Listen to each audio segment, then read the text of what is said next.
Bueno, con respecto a eso, para charlar, esto se llama síndrome de Dodge-Potter. Es un síndrome paraneoplásico que consiste en un tumor fibroso solitario de pleura que secreta IGF-2 aberrante, generando hipoglucemia. Son tumores infrecuentes, menos del 5% de los tumores de pleura, se presenta habitualmente entre la sexta y octava década de la vida.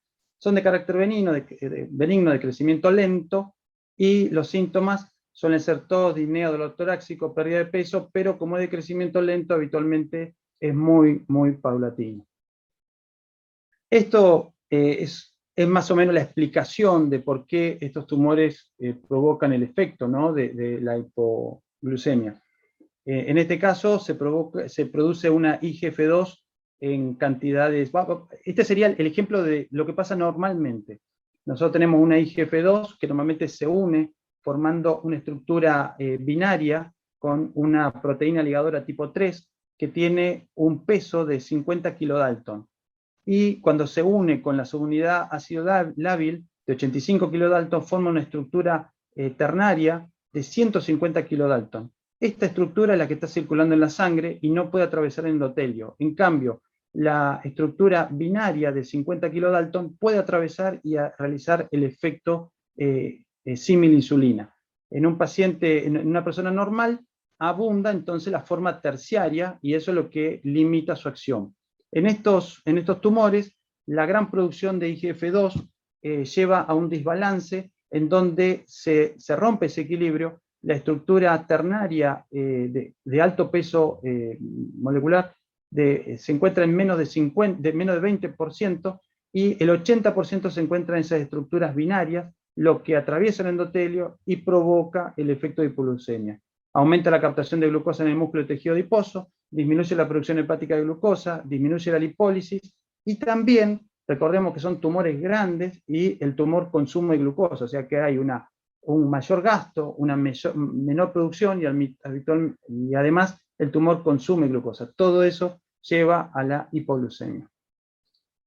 Bueno, la paciente fue evaluada por el servicio de cirugía, se inició tratamiento con corticoides, se empezaron con dosis de 30, luego se fue subiendo a 60, hasta lograr, justamente con los corticoides, estimular la gluconeogénesis hepática, inhibir ese uso periférico de glucosa y estimular la lipólisis. La paciente fue operada y revirtió las hipoglucemias. No concurrió después, así que debe haber andado muy bien, porque no se volvió a ver. Bueno, ya ahí es el caso clínico que les contaba, y quería hacer algunos comentarios sobre lo que sería la hipoglucemia en general, porque como decíamos, el 70% de las hipoglucemias están relacionadas con medicamentos. Y últimamente ha habido un cambio en lo que sería el paradigma del tratamiento del paciente diabético internado, en donde en diferentes estudios se ha visto que no es bueno la presencia de la hipoglucemia y la asociación con morbimortalidad de los pacientes. Entonces, en un estudio Advance, que ya tiene sus años, la hipoglucemia grave estuvo claramente asociada con un mayor riesgo de eventos macrovasculares, eventos microvasculares y muertes por causa cardiovascular y no cardiovascular. Luego los estudios del Advance y el Advance también asoció la hipoglucemia con mayor mortalidad a partir de los eventos de hipoglucemia. En el estudio Advance se vio que desde la hipoglucemia grave hasta la muerte hablan de más o menos un tiempo medio de un año. O sea que la aparición de hipoglucemias es un mal presagio. Muchas guías clínicas recomiendan evitar un control estricto en personas mayores de más de 65 años con diabetes o personas frágiles con comorbilidades y enfermedades crónicas terminal, y en estas poblaciones no se ha demostrado mayor beneficio en ese tratamiento tan agresivo y que puede generar un daño mayor. Los posibles mecanismos por el cual la hipoglucemia puede causar esas enfermedades son a nivel de la estimulación del sistema simpático suprarrenal. Eso obviamente va a ser la liberación de adrenalina, epinefrina y demás, y todo eso tiene impacto a nivel cardiovascular, en la repolarización cardíaca, aumenta la trombogénesis, aumentan los procesos inflamatorios, aumenta la vasoconstricción. Todo eso serían las hipótesis de por qué la hipoglucemia nos lleva a ese aumento de la morbimortalidad. Y bueno, como para ir terminando y no seguir aburriéndolos, la hipoglucemia es un fenómeno común en el contexto del tratamiento de la diabetes con medicación hipoglucemiante, obviamente, con insulina, con secretagogos. Sin embargo, existen otras causas poco frecuentes de hipoglucemia que tienen o provocan una alta morbilidad. Es importante tener presente esta etiología para poder llegar al diagnóstico y poder solucionarlo lo antes posible, ya que muchas de estas otras causas de hipoglucemia tienen tratamientos que lo resuelven. Bueno, muchas gracias por su atención. Bueno, Osvaldo, excelente la charla, muy linda. Me encantó el caso clínico, la verdad que es súper raro. Estuvo bárbaro. Y bueno, yo me acuerdo en mi residencia, cuando estaba en primer año, tuvimos un caso rarísimo que era un insulinoma que lo hallamos por cateterismo de un paciente de mediana edad que hacía, sobre todo a las madrugadas, hipoglucemia y se ponía súper agresivo y demás, hasta que encontramos la causa, no sé, pasó un montón. Pero excelente la charla, me encantó. Sí, Carlos, sí. No, la idea, yo me planteé, o sea, obviamente que uno sabe que los medicamentos son la gran causa de la hipoglucemia, pero la idea era salir un poquito de eso, que lo que uno obviamente tiene que sospechar, pero hacer un pantallazo, obviamente que uno puede profundizar más en eso, en cada uno de esos, pero era tener un pantallazo general y cómo uno ubicarse en lo no tan frecuente, que por ahí es lo que por ahí a veces nos genera más dudas, ¿no? No, sí, re linda. Me encantó el caso clínico. Carlos, ¿hay preguntas o tenés alguna por hacer? Está silenciado. No tenemos preguntas, sino agradecimientos, pero bueno, yo creo que ha sido muy claro Sí. y abrió todas las posibilidades de las cuales nosotros por las cuales tendríamos que sospechar una etiología determinada. Yo comparto con él que la mayoría de las veces son los pacientes diabéticos que están con tratamiento con insulina, y bueno, la sulfonilureas también son otro grupo de fármacos que yo me acuerdo la glibenclamida, que quizás hoy tiene muy poco uso, pero el temor a la glibenclamida fundamentalmente por el tema de la hipoglucemia.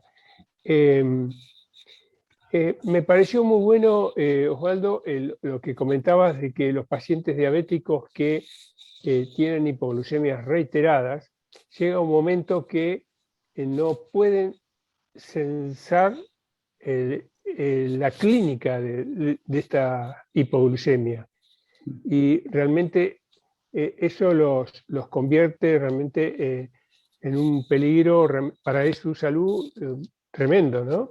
No sé si podrías ahondar un poquito más en ese ítem. Sí, ese grupo y también los que usan diabéticos, que usan otras drogas porque tienen otras comorbilidades como los beta bloqueantes, ¿no? También.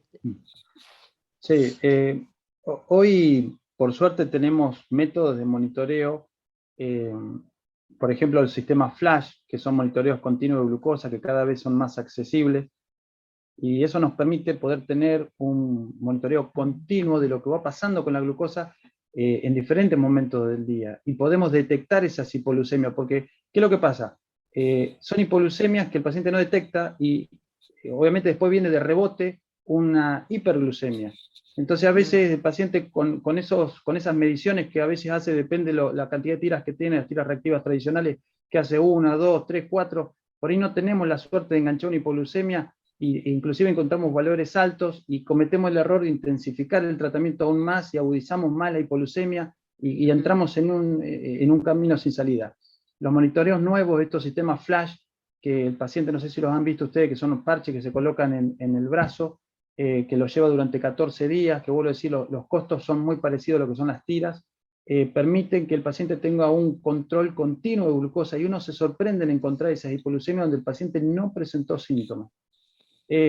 Una de las estrategias para poder salir de eso es bajar el tratamiento y provocar que el paciente durante un par de días, 10 días, unas 2 semanas, eleve su umbral de glucosa, o sea, sacarlos de esas hipoglucemias, llevarlos más arriba, a valores de 180, 200, durante un par de días. Y en algunos casos se puede revertir esa falta de sensibilidad cuando empezamos de vuelta a bajar, se puede recuperar a nivel del sistema nervioso central esa percepción, ¿sí?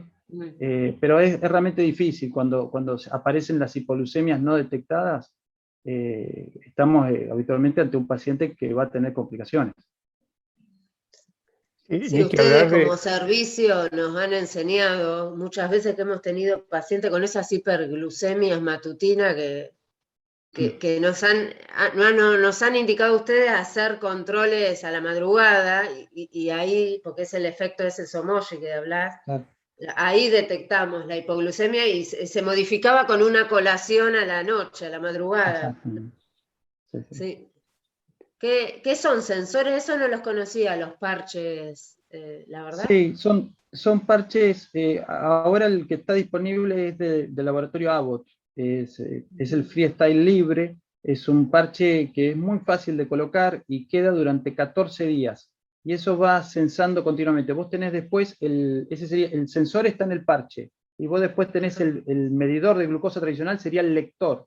Y vos el lector lo pasás por encima del parche y levanta los datos. El parche registra 8 horas, ¿sí? Tiene una memoria de 8 horas, o sea que si el paciente, vos lo pasaste, lo mediste la última vez a las 12 de la noche, si lo pasás a las 8 de la mañana, te muestra todos los valores de glucosa que tuvo en el transcurso de las 8 mientras durmió, ¿sí? Y la ventaja que tiene también estos medidores es que, por ejemplo, si un familiar quiere controlar un paciente, no necesita despertarlo, pinchar el dedo y demás, simplemente pasa cerca del parche y levanta el dato. Y eso también ayuda mucho para el manejo del paciente. Habitualmente el pinchazo en el dedo no es muy bien recibido por los pacientes, más cuando se va pasando, se suma la edad y la polimedicación. Entonces, sí, estos sistemas flash vinieron para reemplazar los otros. Realmente en el mundo lo usan casi en un 70%. Nosotros todavía estamos lejos de esos valores, pero es una herramienta que realmente va a cambiar todo, ¿no? Qué bueno. Qué bueno. Perfecto. No sé si hay alguna otra pregunta. Por mi parte, en el chat no tenemos nada y creo que ha sido muy, muy completo. Sí, completo. Una pregunta así de ignorante. ¿Se dosan esos anticuerpos símil insulina, los IgF1 y 2? ¿Eso los podemos solicitar? Es verdad, ahí no lo dije. El IgF1 se dosa y vos, en verdad, cuando tenés un aumento del IgF2, inhibe el GH, inhibe el IgF1 normal. Entonces, vos también, si no podés dosar el IgF2, dosás GH y IgF1, entonces te encontrás que no tenés insulina, que no tenés péptido C, que no tenés GH, que no tenés IgF1, ¿sí? En caso que no puedas hacer el dosaje de IgF2, ¿sí? Además que, bueno, en este caso de esta paciente fue la punción de la lesión y la constatación del tipo de tumor que era, ¿no? Sí. Ahí cerraba más o menos el cuadro. Sí, es verdad que a veces uno, todo esto, por eso es lo que yo decía, que como primera medida, uno cuando está buscando la hipoglucemia, con que midas glucosa, insulina, péptido C y midas cortisol, ya con eso ya lo podés armar. Y eso es un analítico que es básico. Ya después anticuerpo, antiinsulina, dosaje de sulfanilurea, bueno, ya ahí se puede hacer posterior, y bueno, ya hablamos de un laboratorio que probablemente sea mucho más específico, ¿no? Exacto, bien. Bueno, muchas gracias. Gracias por haber participado, ¿sí? Gracias, Silvina. Gracias, Osvaldo. Muy bueno, gracias, Silvina. Muchas gracias a ustedes por la invitación. Bueno.